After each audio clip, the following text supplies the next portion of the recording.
खबर शामिल करते हैं खोड़ियावाला से, जहां पर हमारे नुमाइंदे मोहम्मद फराज की रिपोर्ट के मुताबिक चक नंबर 73 रेबे बामनीवाला में मनहाज पब्लिक स्कूल की तरफ से एनुअल प्राइज़ डिस्ट्रीब्यूशन का इनेकाद किया गया, जिसमें बच्चों ने मुख्तलिफ चीज़ों में हिस्सा लिया।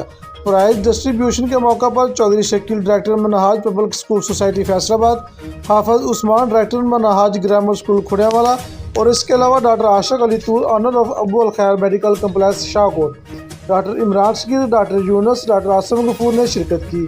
इसके अलावा honour of Minhaj public school doctor Naeem का कहना था कि तलीम के साथ साथ हम बच्चों को बेहतरीन माहौल भी मुहैया कर रहे हैं।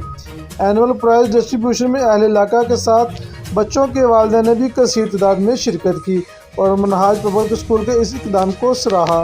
मनहाज स्कूल्स की ये खूबी है कि बच्चों को सिर्फ तालीम ही नहीं देते, उसके साथ साथ तरबियत भी देते हैं। और ये सिर्फ हमारे पास ही एजाज़ हासिल है कि हमारे बच्चों को रोज़ाना की बुनियादों पर नाज़रा कुरान की तालीम भी दी जाती है, जो कि किसी भी और स्कूल में लाजमी तौर पर नहीं शामिल, और इसका बाकायदा पेपर भी लिया जाता है। सिर्फ नाम पे तौर पर ही हम नहीं कहते कि हमारे बच्चों की तालीम के साथ तरबियत हो रही है, बल्कि हम अमली तौर पर भी आपको करके दिखाते हैं। स्कूल अल हुदा कैंपस खोड़ियावाला जी।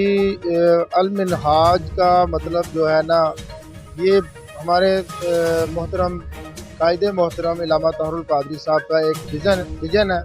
उस विज़न को लेके हमने चलना है और उनका विज़न ये है कि हर घर में डॉक्टर पैदा हों और हर घर में ही इंजीनियर। 25 साल से अपनी खिदमत सर अंजाम दे रहा है इस गाँव के लिए, और मेरे लिए बड़ी ऑनरेबल बात है कि तहरीक मनहाजुल कुरान 72 अरबी बामनी वालों ने मुझे मौका दिया इस मनहाज पब्लिक स्कूल की